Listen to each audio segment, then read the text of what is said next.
complexe scolaire Espérance, nous œuvrons beaucoup pour le bien-être des enfants. Nous avons un comité de suivi qui contrôle les mains des enfants. Et avant tout même, avant qu'une revendeuse ne vende dans notre établissement, elle devait présenter son carnet médical. Donc nous contrôlons pour chaque année. Donc nous avons comme un comité qui surveille les mains avant que les enfants ne consomment. C'est la première des choses que nous avons l'habitude de faire. Donc les carnets sont à jour. Celui qui n'a pas son carnet à jour n'a pas accès à la vente. C'est ce que nous avons l'habitude de faire dans notre établissement ici. Et chaque fois, on essaie de contrôler pour qu'il n'y ait pas de faille. Donc je vous remercie beaucoup vraiment pour le fait que vous avez fait un effort pour venir nous voir et voir comment nous nous comportons ici par rapport à l'hygiène alimentaire. Nous sommes très ravis de joie et nous ne faisons que vous remercier pour tout ce que vous faites pour nous. Donc, en cas de non-respect, par exemple, si on a constaté qu'il y a quelqu'une qui n'arrive pas à entretenir bien les mains, donc on est obligé de la suspendre. On est obligé de la suspendre. Elle n'a plus accès à la vente. Soit elle se corrige, elle continue. C'est ce que nous avons l'habitude d'adopter.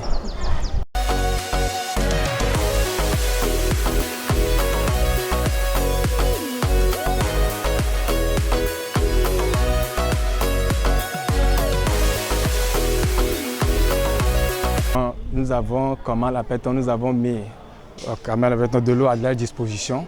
Les bonnes dames même, nous leur avons déjà dit ça. C'est-à-dire celles qui préparent du riz, tout ça là, elles ont deux. On met le détergent, les enfants lavent la main une fois, dans le deuxième aussi pour rincer avant de commencer par manger. C'est la première des choses. Et quand par exemple l'eau dans lequel par exemple on lave les assiettes, si c'est sale, elle ne devait pas laisser ça, elle devait jeter ça. Il faut que l'eau aussi soit vraiment un peu potable, confortable. C'est ce que nous avons l'habitude de faire. Les dames, elles essaient de respecter. Puis c'est jusqu'au jour d'aujourd'hui, nous n'avons pas encore eu vraiment une récalcitrante comme ça qui refuse de se mettre ou bien de se soumettre. S'il y a quelque chose de faille comme ça, elles essaient de se conformer. Donc je ne ferai que les remercier aussi, qu'elles se comportent bien. Puis même avec les trucs là, elles devaient mettre les trucs avant de vendre. C'est la première des choses à faire. Pour les enfants, c'est ce que nous demandons quand même d'habitude aux enfants de se laver la main correctement avant de manger. Et après ils doivent aussi rincer leurs mains avant de rentrer en classe.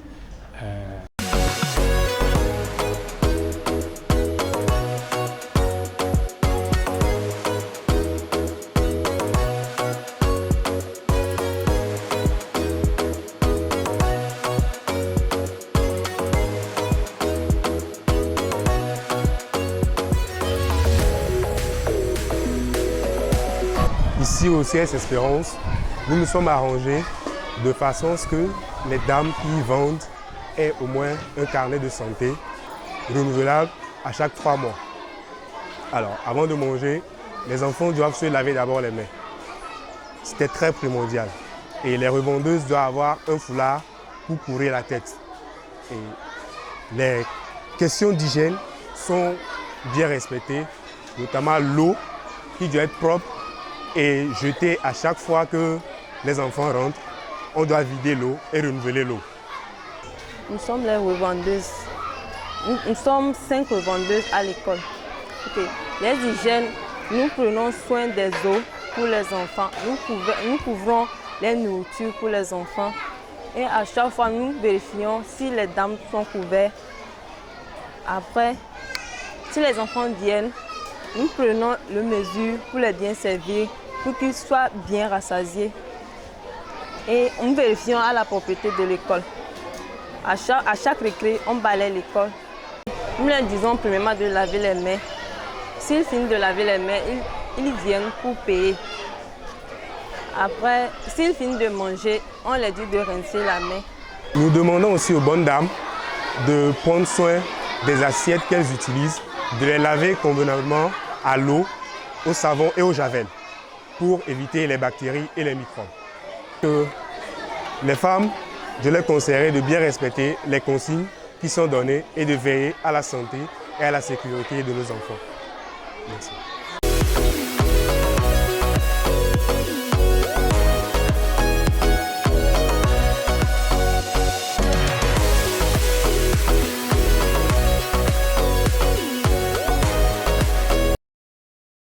Nous vous disons merci pour cet engagement, bien sûr.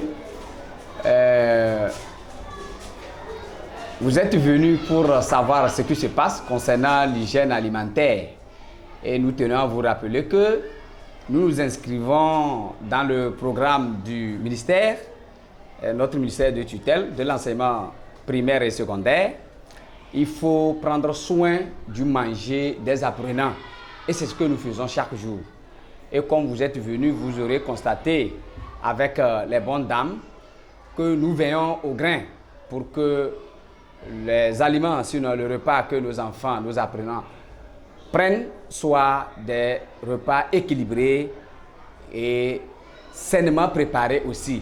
Parce que si un enfant prend un aliment et qui est déséquilibré, il tombe malade. Et quand il tombe malade, il ne peut plus suivre les cours. Et ça va empiéter sur son cursus scolaire parce que c'est des manques à gagner. Pour cela, nous personnellement ici, au complexe scolaire Don de Dieu Logos, nous veillons au grain à propos de l'alimentation. Voilà. Et concernant aussi les bonnes dames, nous avons la visite de nos inspecteurs de temps en temps qui nous demandent de veiller sur comment est-ce que les revendeuses doivent remplir les conditions avant de vendre. Elles ont les cartes d'hygiène. C'est-à-dire que chaque année, elles les renouvellent. Et quand l'équipe vient, si les dames n'avaient pas de carte, vous ne pouvez pas les retrouver là-bas. Donc, il faut être rassuré que nous sommes dans la droite ligne.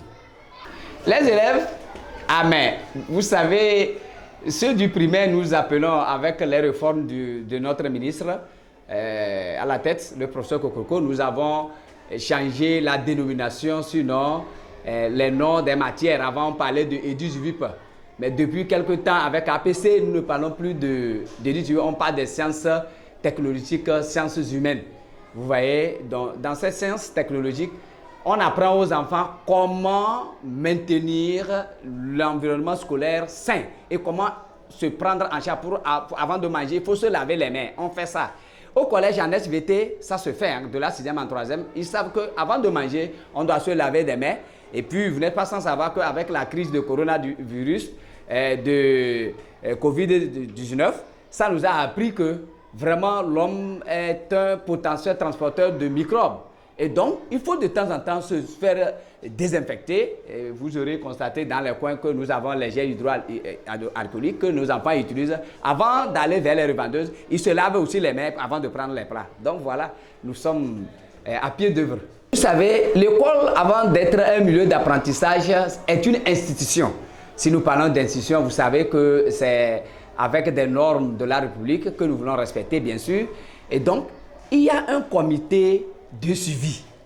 Et ces dames, elles ne peuvent pas faire un plat ou un repas à présenter aux élèves sans que la direction n'ait un avis favorable à propos de cette nourriture. Ce comité est là. Nous avons les collègues, mon collègue directeur du primaire est là, moi je suis directeur du collège, et ensemble avec nos collègues enseignants, nos adjoints, nous veillons à cela. Il y a aussi ce matin, il y a dans le comité des parents d'élèves, il y a certains que nous avons cooptés pour nous aider à voir aussi la qualité des nourritures et comment aussi varier les nourritures et comment faire pour que s'il y a un manquement, qu'on puisse nous apporter des critiques nous permettant de pouvoir remédier ou soit pallier à ce qui est arrivé. À l'école ici, nous préparons le riz. C'est le riz à imolo. Il y a coluco, il y a salade avec tout ça, le pain. Il y a rambo aussi, il y a com, il y a bleu. Et avant de préparer, on va arranger toute la cuisine. Laver les assiettes pour que les mouches, tout ça là, on couvre les choses. Pour finir de manger, les enfants vont finir de manger. On lave les assiettes avec le savon, l'eau propre. Ils sortent de classe.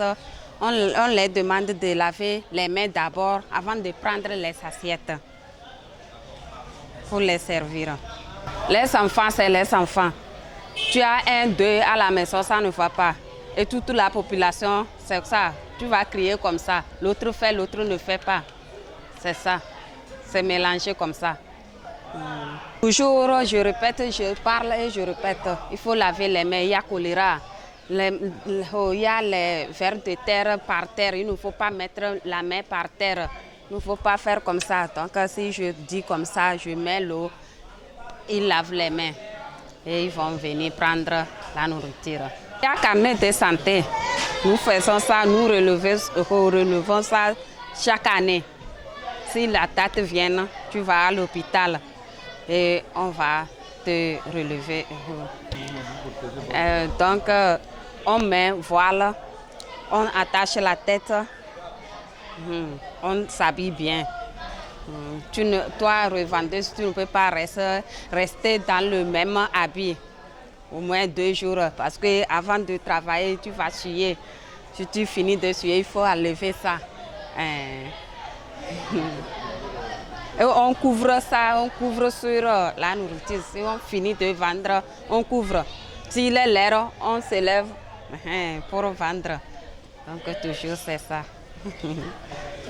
Mais vous savez, la loi sans l'application de la rigueur, elle serait inutile. Et que ici, c'est un établissement privé. Si vous ne voulez pas vous soumettre à nos injonctions par rapport à la qualité alimentaire, nous n'allons pas vous accepter de mettre pied ici. Parce que l'avenir de nos enfants ou de nos apprenants en dépend.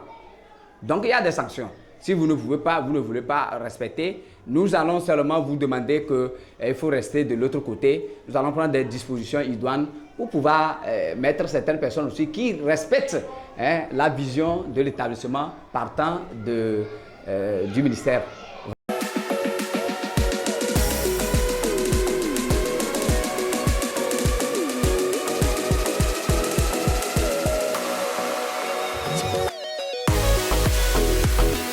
Oui, effectivement, nous respectons les règles d'hygiène dans notre établissement, surtout comme ce sont les enfants. Sinon, si on ne veille pas à cela, leur santé en dépend de nous. Donc on veille à tout ça, les revendeuses. Chaque matin, nous sommes autour d'elles plutôt pour voir, vérifier comment est-ce que la préparation des nourritures se font chez elles. Et la préparation surtout des cuillères de nos enfants, les gobelets que les enfants prennent pour boire de l'eau. Tout ça là, on veille à ça dans notre établissement. Nous veillons sur leur santé. C'est la première des choses. Si la personne même n'est pas en bonne santé, cela veut dire que nos enfants aussi ne sont pas en bonne santé.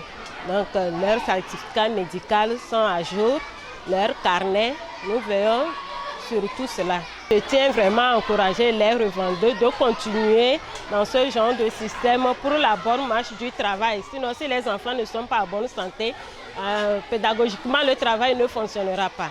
Donc voilà, je vais vraiment les dire de continuer, de ne pas baisser les bras, veiller sur la santé de nos enfants. En dehors des élèves, il faut que les élèves s'entretiennent eux-mêmes, apprendre comment laver les mains, surtout avant de manger.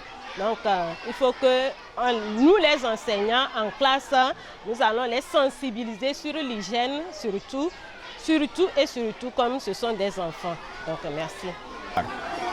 Bon, par rapport à l'hygiène alimentaire, conformément à la note du ministre, ici à l'Institut Prestige du Savoir, nous veillons rigoureusement à l'hygiène alimentaire de nos enfants.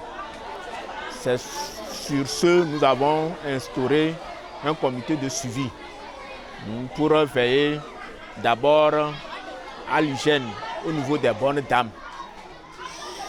Par rapport à l'habillement recommandé par le ministère. Et de deux, par rapport à la nourriture servie pour que nos élèves ne soient pas intoxiqués. Notre comité est composé de 8 membres dont 5 enseignants, 2 élèves et 2 bonnes dames revendeuses. C'est ce que nous avons instauré à notre sein, à l'Institut Prestige du Savoir, pour veiller à la bonne marche de l'hygiène alimentaire. Bon, à l'endroit des élèves, nous avons recommandé le nettoyage des mains. C'est pourquoi l'Institut a pris sur elle la responsabilité d'avoir un forage pour que, à la sortie de la récréation, qu'ils puissent laver d'abord les mains avant de se diriger vers les bonnes dames.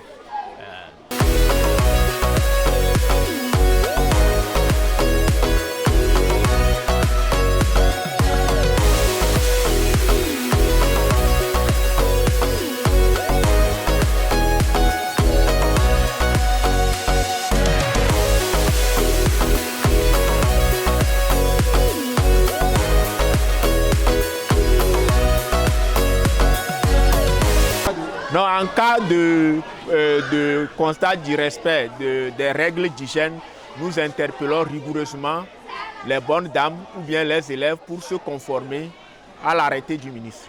Il y a des sanctions? Il y a des sanctions? Oui, il y a des sanctions, effectivement, il y a des sanctions. Si c'est une bonne dame, soit nous l'interpellons une fois, si on remarque encore, elle est purement et simplement mise à la porte.